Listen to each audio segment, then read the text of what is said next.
Capítulo 2. Del arrepentimiento. Los demás forman al hombre. Yo lo recito como representante de uno particular, con tanta imperfección formado que si tuviera que modelarle de nuevo, le trocaría en bien distinto de lo que es. Pero al presente ya está hecho. Los trazos de mi pintura no se contradicen aun cuando cambien y se diversifiquen. El mundo no es más que un balanceo perenne, todo en él se agita sin cesar. Así las rocas del Cáucaso como las pirámides de Egipto, con un movimiento general y con el suyo propio. El reposo mismo no es sino un movimiento más lánguido. Yo puedo asegurar mi objeto, el cual va alterándose y haciendo eses merced a su natural claridad. Tómolo en este punto, conforme es en el instante que con él converso. Yo no pinto el ser, pinto solamente lo transitorio, y no lo transitorio de una edad a otra, o como el pueblo dice, de 7 en 7 años, sino de día en día, de minuto en minuto. Precisa que acomode mi historia a la hora misma en que la refiero, pues podría cambiar un momento después, y no por acaso, también intencionadamente. Es la mía una fiscalización de diversos y movibles accidentes, de fantasías irresueltas y contradictorias, cuando viene al caso, bien porque me convierta en otro yo mismo, bien porque acoja los objetos por virtud de otras circunstancias y consideraciones. Es el hecho que me contradigo fácilmente, pero la verdad, como decía Demades, jamás la adultero. Si mi alma pudiera tomar pie, no me sentaría, me resolvería. Mas, constantemente se mantiene en prueba y aprendizaje. Yo propongo una vida baja y sin brillo, mas para el caso es indiferente que fuera relevante. Igualmente se aplica toda la filosofía moral a una existencia ordinaria y privada que a una vida de más rica contextura. Cada hombre lleva en sí la forma cabal de la humana condición.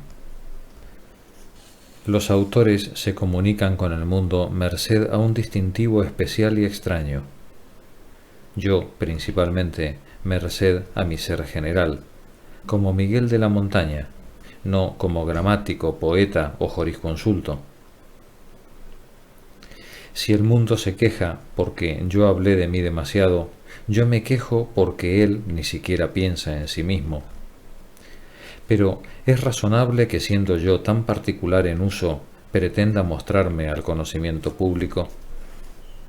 Lo es tampoco el que produzca ante la sociedad, donde las maneras y artificios gozan de tanto crédito, los efectos de naturaleza crudos y mondos y de una naturaleza enteca por añadidura.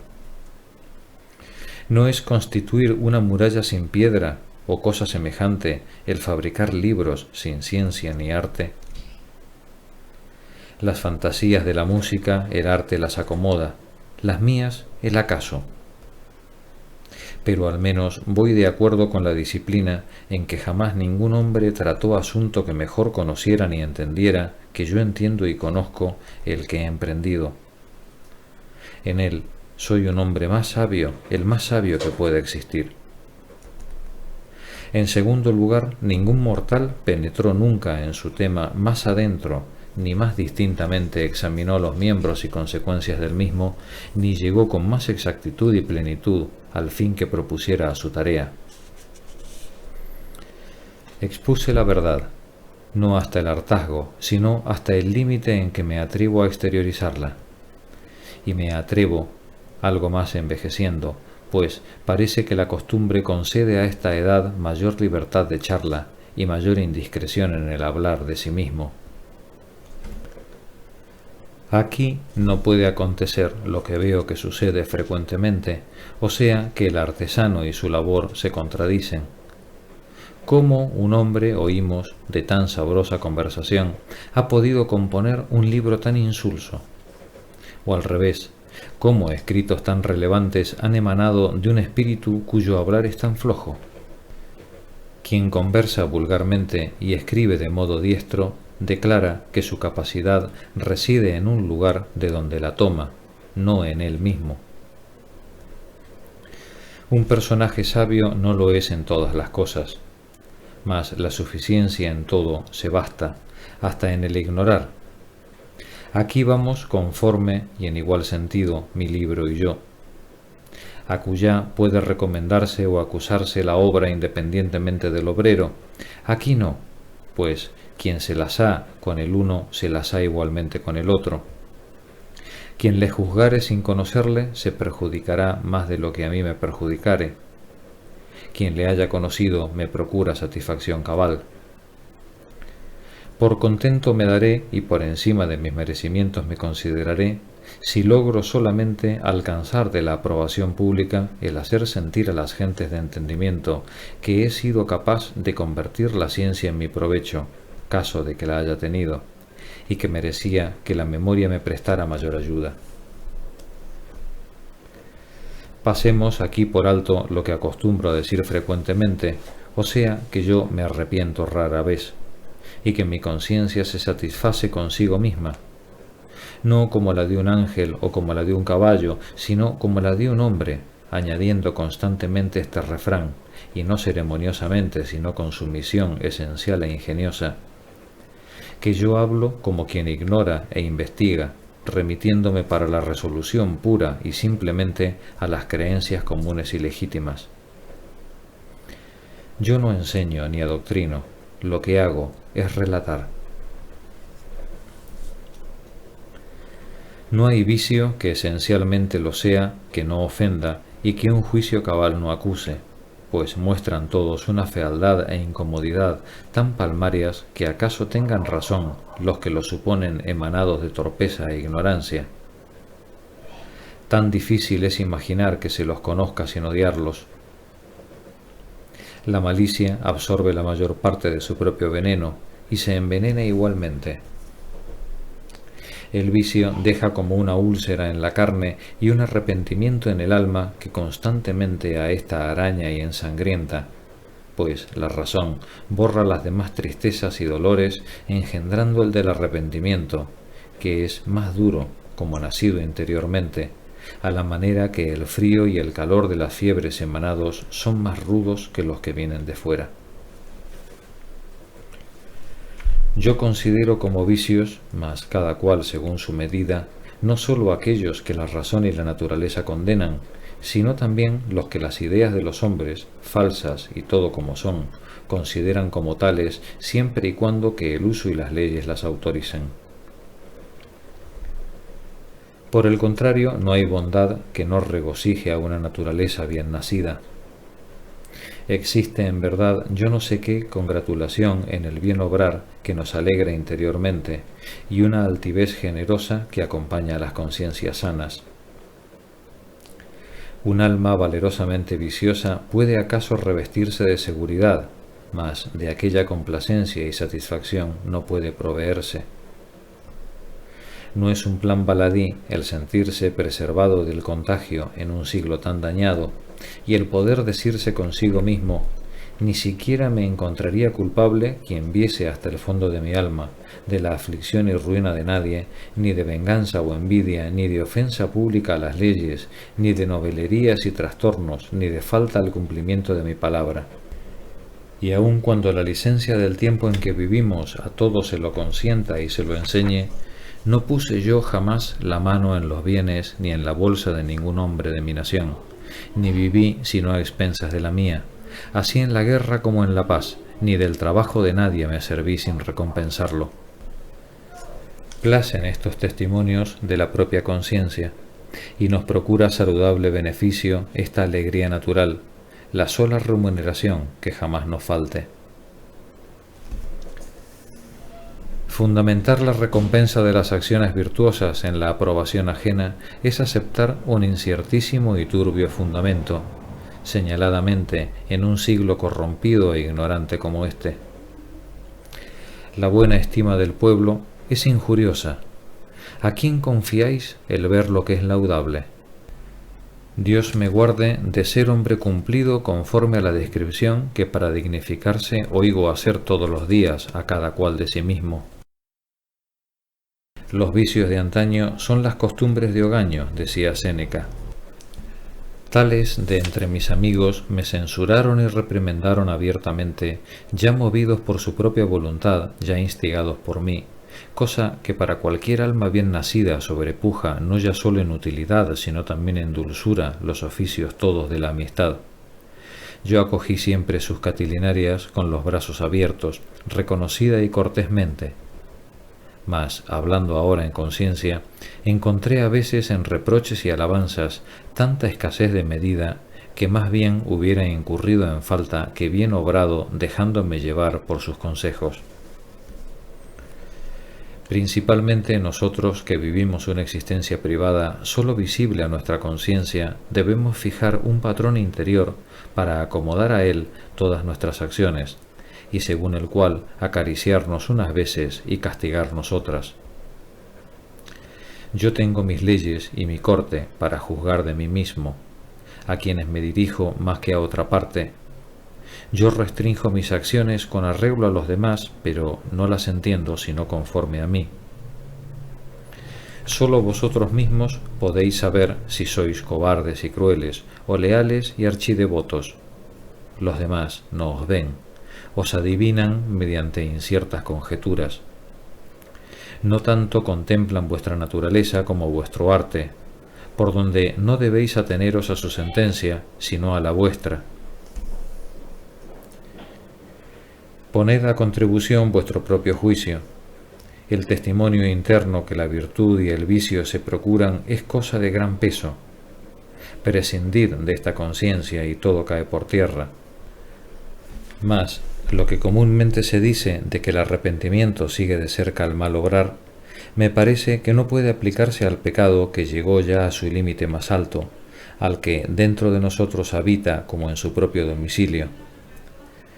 Podemos desaprobar y desdecirnos de los vicios que nos sorprenden y hacia los cuales las pasiones nos arrastran, pero aquellos que por dilatado hábito permanecen anclados y arraigados en una voluntad fuerte y vigorosa, no están ya sujetos a contradicción.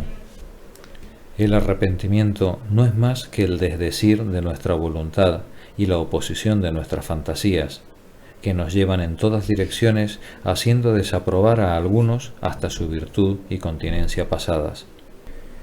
Que no pensara yo antaño como actualmente, o que no dispusiera yo hoy el lustre con que mi juventud brillaba, se decía Horacio. Es una vida relevante la que se mantiene dentro del orden hasta en su privado. Cada cual puede tomar parte en la mundanal baraúnda y representar en la escena el papel de un hombre honrado. Mas interiormente y en su pecho, donde todo nos es factible y donde todo permanece oculto, que el orden persista, esa es la meta. El cercano grado de esta bienandanza es practicarla en la propia casa, en las acciones ordinarias, de las cuales a nadie tenemos que dar cuentas y donde no hay estudio ni artificio.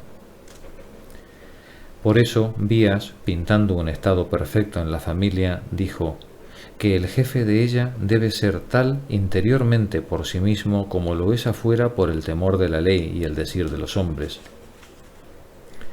Y Julio Druso respondió dignamente a los obreros que mediante 3000 escudos le ofrecían disponer su casa de tal suerte que sus vecinos no vieran nada de lo que pasara en ella, cuando dijo: «Os daré 6000 si hacéis que todo el mundo pueda mirar por todas partes».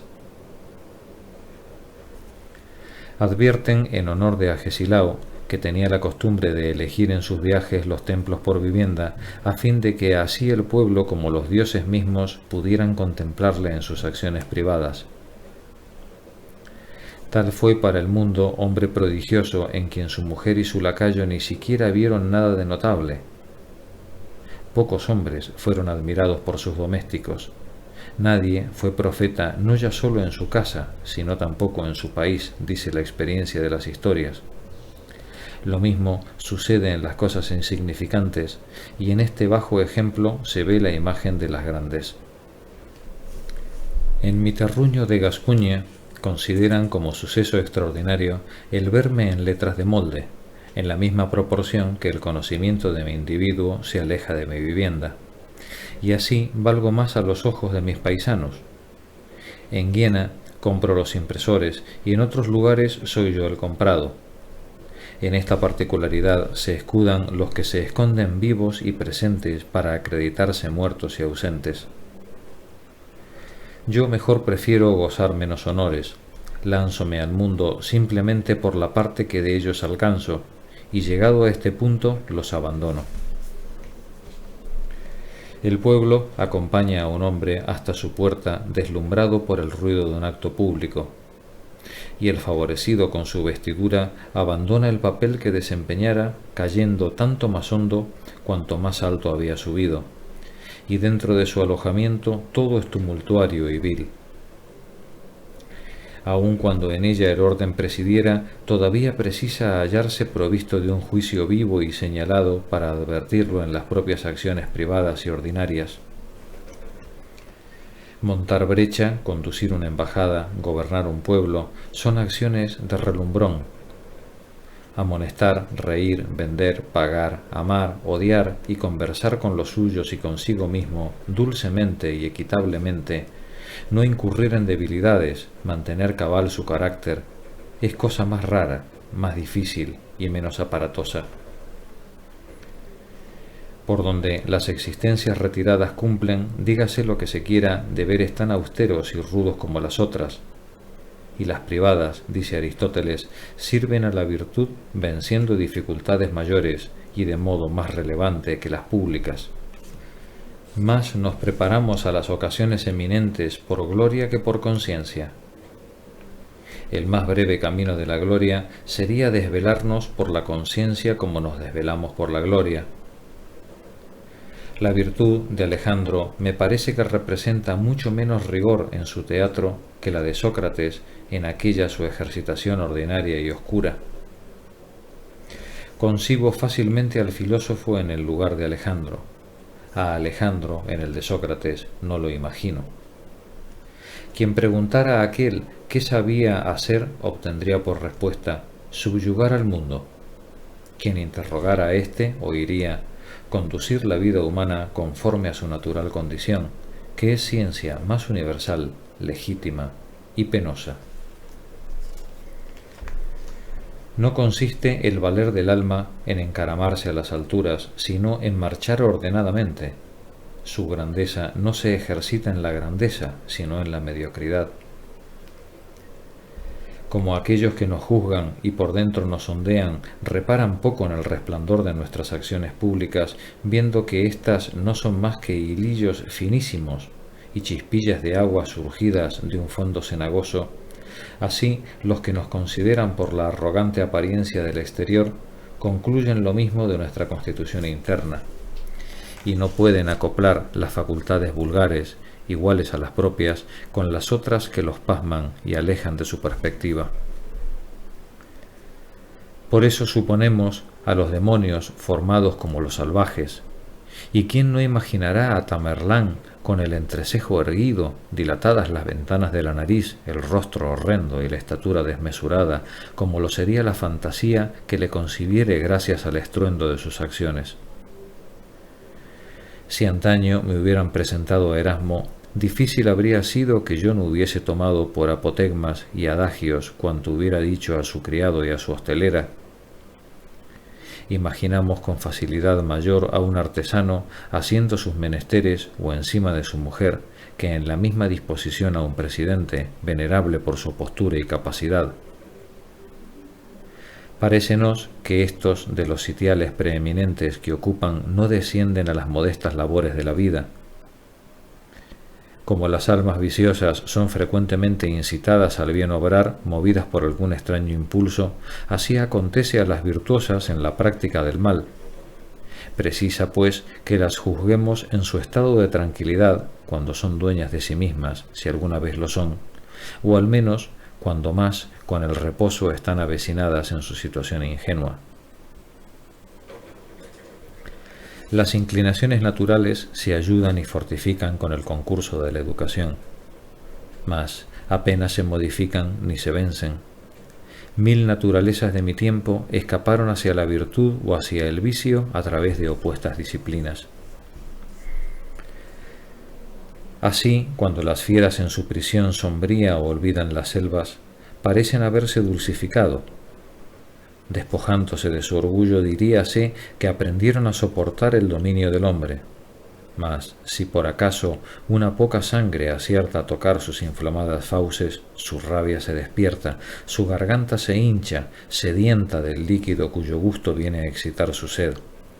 Arden en deseos de saciarse de él, y su crueldad se abstiene apenas de devorar al amo que tiembla de terror, decía Lucano.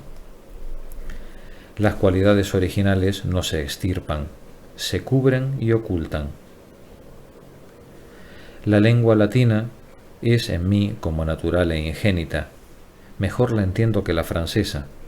Sin embargo, hace 40 años que de ella no me he servido para hablarla y apenas para escribirla, a pesar de lo cual, en 2 extremas y repentinas emociones en que vine a dar 2 o 3 veces en mi vida, una de ellas, viendo a mi padre en perfecto estado de salud caer sobre mí desfallecido, lancé siempre del fondo de mis entrañas las primeras palabras en latín. Mi naturaleza se exhaló y expresó fatalmente en oposición de un uso tan dilatado. Este ejemplo podría con muchos otros corroborarse. Los que en mi tiempo intentaron corregir las costumbres públicas con el apoyo de nuevas opiniones, reforman solo los vicios aparentes, los esenciales los dejan quedos si es que no los aumentan, y este aumento es muy de temer en aquella labor. Repósase fácilmente de todo otro bien hacer con estas enmiendas externas, arbitrarias, de menor coste y de mayor mérito, satisfaciéndose así con poco gasto los otros vicios naturales, consustanciales e intestinos. Deteneos un poco a considerar lo que acontece dentro de vosotros. No hay persona, si se escucha, que no descubra en sí una forma suya, una forma que domina contra todas las otras, que lucha contra la educación y contra la tempestad de las pasiones que le son contrarias. Por lo que a mí respecta, apenas me siento agitado por ninguna sacudida. Encuéntrome casi siempre en mi lugar natural, como los cuerpos pesados y macizos. Si no soy siempre yo mismo, estoy muy cerca de serlo. Mis desórdenes no me arrastran muy lejos. Nada hay en mí de extremo ni de extraño, y sin embargo vuelvo sobre mis acuerdos por modo sano y vigoroso. La verdadera condenación que arrastra a la común manera de ser de los hombres consiste en que el retiro mismo de éstos está preñado de corrupción y encenagado. La idea de su enmienda emporcada, la penitencia enferma y empecatada, tanto aproximadamente como la culpa. Algunos, o por estar colados al vicio con soldadura natural, o por hábito dilatado, no reconocen la fealdad del mismo.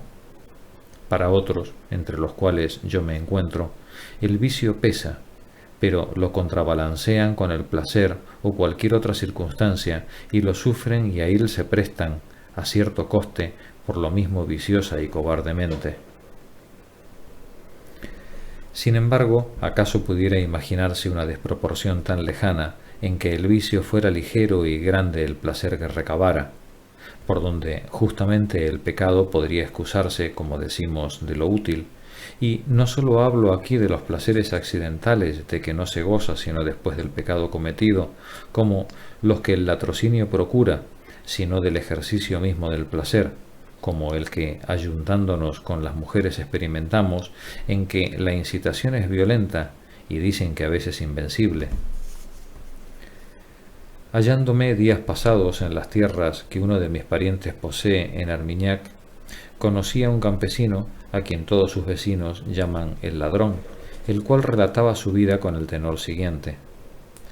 Como hubiera nacido mendigo y cayera en la cuenta de que con el trabajo de sus manos no llegaría jamás a fortificarse contra la indigencia, determinó hacerse ladrón, y en este oficio empleó toda su juventud, con seguridad cabal, merced a sus fuerzas robustas, pues recolectaba y vendimiaba las tierras ajenas con esplendidez tanta que parecía inimaginable que un hombre hubiera acarreado en una noche tal cantidad sobre sus costillas.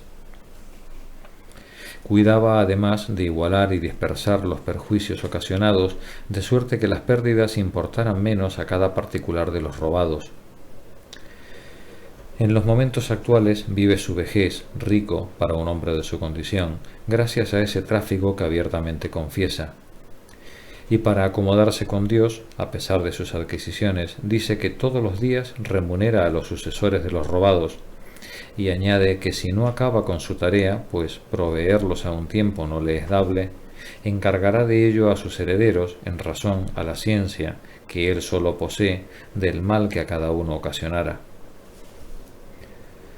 Conforme a esta descripción, verdadera o falsa, este hombre considera el latrocinio como una acción deshonrosa y lo detesta, si bien menos que la indigencia. Su arrepentimiento no deja lugar a duda, mas, considerando el robo, según su escuela, contrabalanceado y compensado, no se arrepiente en modo alguno. Este proceder no constituye la costumbre que nos incorpora al vicio, y con él conforma nuestro entendimiento mismo, ni es tampoco ese viento impetuoso que va conturbiando y cegando a sacudidas nuestra alma y nos precipita, como asimismo a nuestro juicio, en las garras del vicio.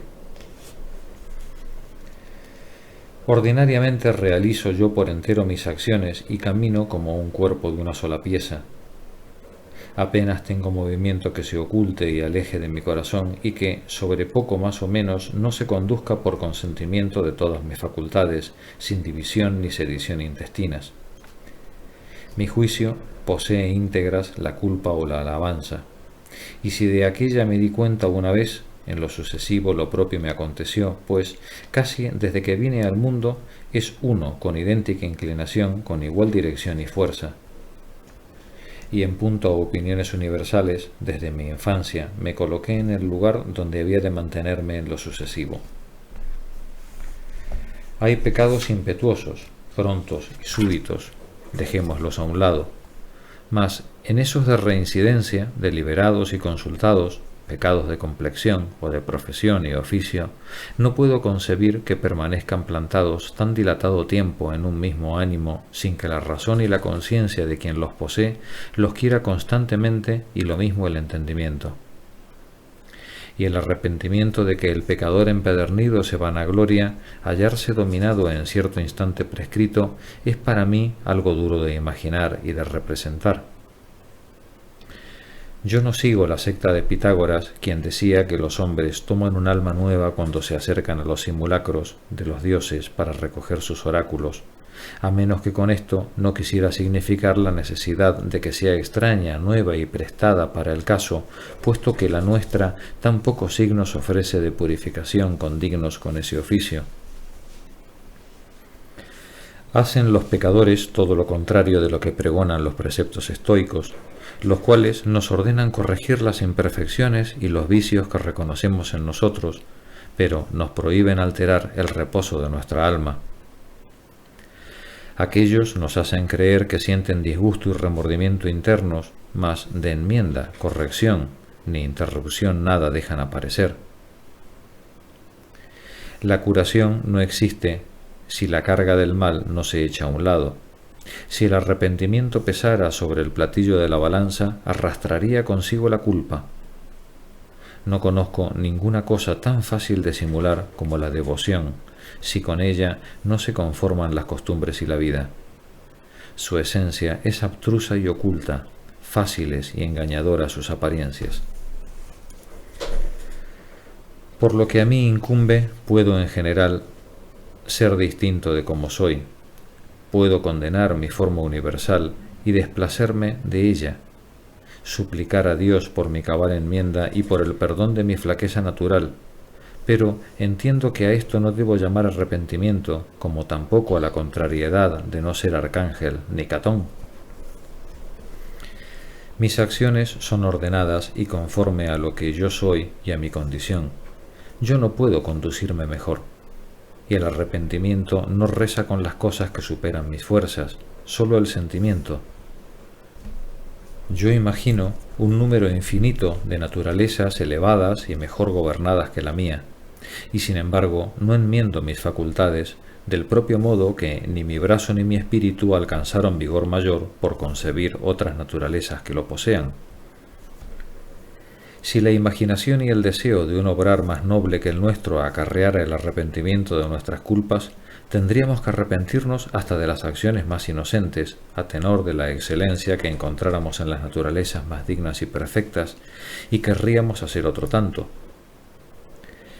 Cuando reflexiono, hoy que ya soy viejo, sobre la manera como me conduje cuando joven, reconozco que ordinariamente fue de un modo ordenado, según la medida de las fuerzas que el cielo me otorgó.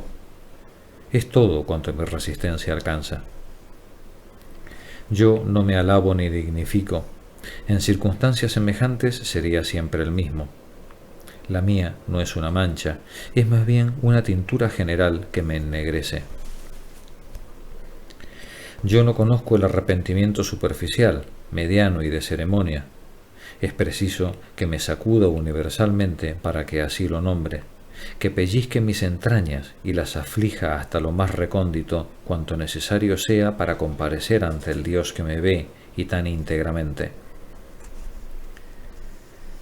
Por lo que a los negocios respecta, yo dejé escapar muchas ocasiones excelentes a falta de dirección adecuada.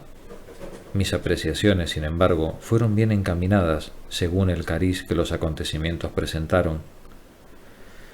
Lo mejor de todo es tomar siempre el partido más fácil y seguro. Reconozco que en mis deliberaciones pasadas, conforme a mi regla, procedí cuerdamente, conforme a la cosa que se me proponía, y haría lo mismo de aquí a 1000 años en ocasiones semejantes.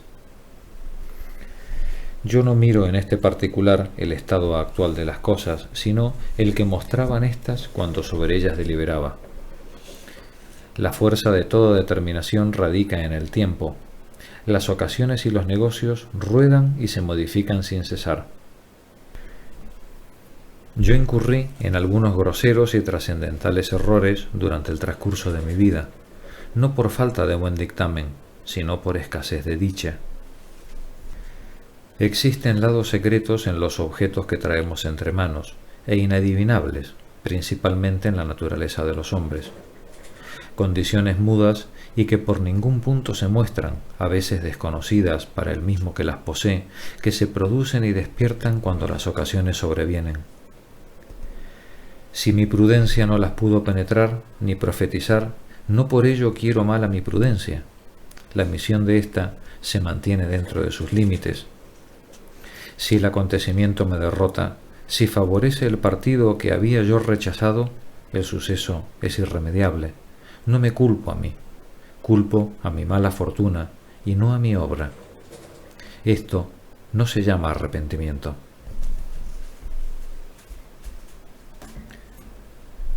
Foción dijo a los atenienses cierto consejo que no fue puesto en práctica, y como la cuestión que lo motivara aconteciese prósperamente contra lo que él previera, alguien le dijo: «¿Qué tal, Foción? ¿Estás contento de que los sucesos vayan tan a maravilla?» «Contentísimo estoy», contestó, «de que haya ocurrido lo que hemos visto, pero no me arrepiento de mi consejo».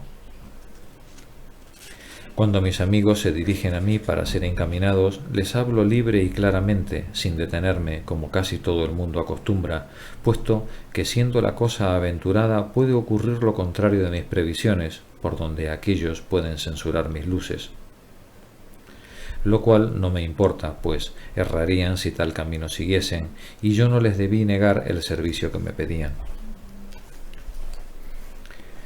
Yo no achaco mis descalabros e infortunios a otros sino a mí mismo, pues rara vez me sirvo del consejo ajeno, si no es por ceremonia y bien parecer, salvo en el caso en que me son necesarios ciencia, instrucción o conocimiento de la cosa. Mas en aquellas en que sólo mi buen o mal entender precisa, las razones extrañas pueden servirme de apoyo, pero poco a desviarme de mi camino.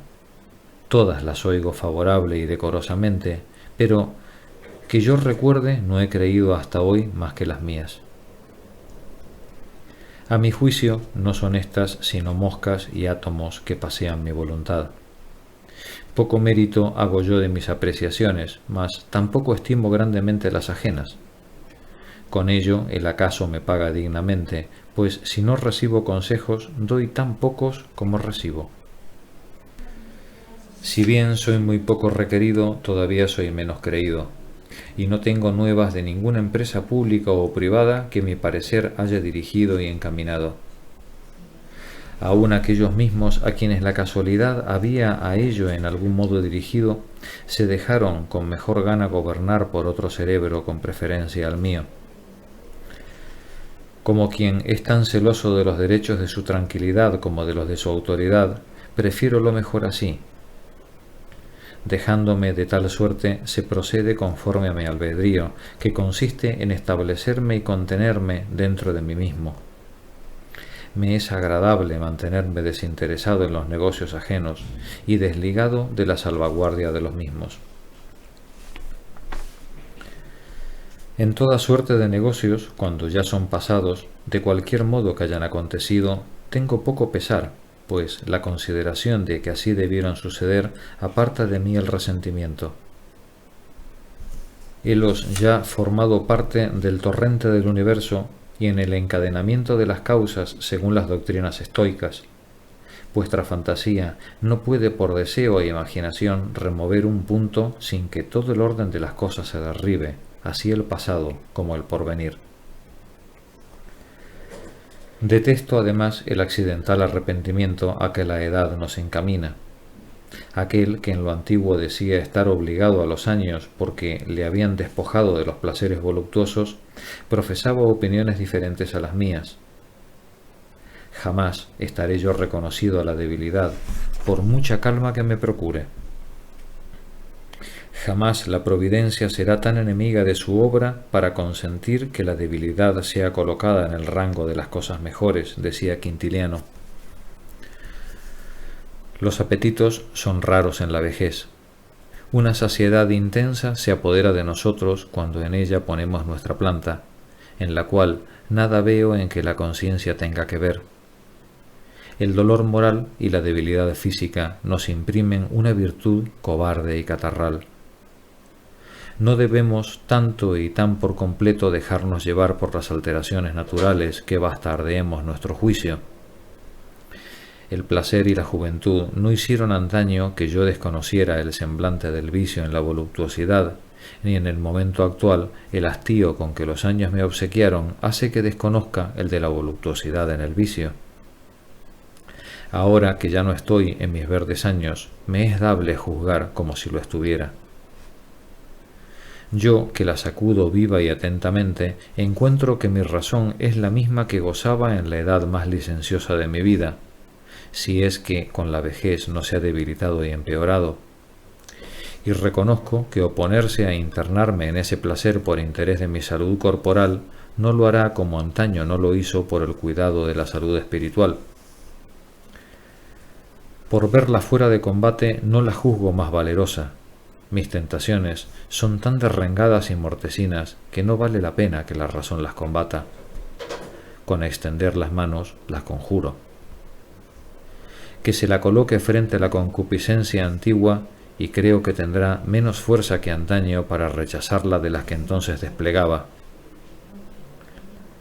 No veo que mi discernimiento juzgue de la voluptuosidad diferentemente de como antaño juzgaba. Tampoco encuentro en ella ninguna claridad nueva, por donde caigo en la cuenta de que si hay convalecencia es una convalecencia maleada. Miserable suerte de remedio el de deber la salud a la enfermedad. No incumbe a nuestra desdicha cumplir este oficio, sino a la bienandanza de nuestro juicio. Nada se me obliga a hacer por las ofensas y las aflicciones, sino es a maldecirlas. Estas solo mueven a las gentes que no se despiertan sino a latigazos. Mi razón camina más libremente en la prosperidad, al par que está mucho más distraída y ocupada en digerir los males que los bienes. Yo veo con claridad mayor en tiempo sereno. La salud me gobierna más alegre y útilmente que la enfermedad. Avancé cuanto pude hacia mi reparación y reglamento cuando de ellos tenía que gozar. Me avergonzaría el que la miseria e infortunio de mi vejez hubiera de ser preferida a mis buenos años, sanos, despiertos y vigorosos, y que hubiera de estimárseme no por lo que fui, sino por lo que dejé de ser. A mi entender, es el vivir dichosamente, y no como Antístenes decía, el morir dichosamente, lo que constituye la humana felicidad. Yo no guardé a sujetar monstruosamente la cola de un filósofo a la cabeza de un hombre ya perdido, ni quise tampoco que este raquítico fin hubiera de desaprobar y desmentir la más hermosa, cabal y dilatada parte de mi vida. Quiero presentarme y dejarme ver en todo uniformemente. Si tuviera que recorrer lo andado, viviría como hasta ahora he vivido. Ni lamento el pasado, ni temo lo venidero, y si no me engaño, mi existir anduvo por dentro como por fuera. Uno de los primordiales beneficios que yo deba a mi buena estrella consiste en que en el curso de mi estado corporal cada cosa haya acontecido en su tiempo. Vi las hojas, las flores y el fruto, y ahora tengo la sequía delante de mis ojos, dichosamente, puesto que es natural que así suceda. Soporto los males con dulzura, porque en la época vivo de sufrirlos, y además porque traen halagüeñamente a mi memoria el recuerdo de mi larga y dichosa vida pasada. Análogamente, mi cordura puede muy bien haber sido de la misma índole en el tiempo pasado y en el presente, pero entonces era más fuerte y mostraba un continente más gracioso, fresco, alegre e ingenuo. Ahora la veo baldada, gruñona y trabajosa. Renuncio por consiguiente a estas enmiendas casuales y dolorosas. Necesario es que Dios toque nuestro ánimo. Preciso es que nuestra conciencia se enmiende por sí misma mediante el refuerzo de nuestra razón y no con la ayuda de la debilidad de nuestros apetitos. La voluptuosidad no es en esencia pálida ni descolorida porque la advierten ojos legañosos y turbios. Debe amarse la templanza por ella misma y no por respeto al Dios que nos la ordenó, como asimismo la castidad, la que los catarros nos prestan y que yo debo al beneficio de mi cólico, ni es castidad ni es templanza. No puede vanagloriarse de menospreciar y combatir el goce voluptuoso quien no lo ve, quien lo ignora, quien desconoce sus gracias y sus ímpetos y sus bellezas más inmantadas. Yo, que conozco uno y otro, puedo decirlo con fundamento, pero me parece que en la vejez nuestras almas están sujetas a imperfecciones más importunas que en la juventud. Así lo decía yo cuando mozo, y entonces mi apreciación no era entendida a causa de mis pocos años, y lo repito ahora que mis cabellos grises me otorgan crédito. Llamamos cordura a la dificultad de nuestros humores, a la repugnancia que las cosas presentes nos ocasionan. Mas, en verdad, acontece que no abandonamos tanto los vicios cuanto por otros los cambiamos, a mi entender, de peor catadura. A más de una altivez torpe y caduca, un charlar congojoso, los humores espinosos e insociables, la superstición y un cuidado ridículo en atesorar riquezas cuando no tenemos en qué emplearlas, descubro yo más envidia, injusticia y malignidad. Suministran los años más arrugas al espíritu que al semblante, y apenas se ven almas, o por lo menos raramente, que envejeciendo dejen de mostrar agror y olor a moho. El hombre camina íntegramente hacia su crecimiento lo mismo que hacia su decrecimiento. En presencia de la sabiduría de Sócrates, considerando algunas circunstancias de su condena, osaría yo creer que a ella se prestó hasta cierto punto por prevaricación y de pronto intento, tocando tan de cerca a los 70 años que ya contaba el embotamiento de las ricas prendas de su espíritu y el oscurecer de su acostumbrada clarividencia. ¿Qué metamorfosis le veo yo hacer a diario en muchos de mis relaciones? Es una enfermedad vigorosa que se desliza natural e imperceptiblemente. Provisión grande de estudio y precaución no menor hanse menester para evitar las imperfecciones que nos acarrea, o al menos para debilitar el progreso de la misma. Yo siento que a pesar de todos mis esfuerzos, va ganando en mí terreno palmo a palmo. Cuanto puedo, me sostengo, pero ignoro a dónde me llevará. De todas suertes, me congratula que se sepa el lugar de donde caeré.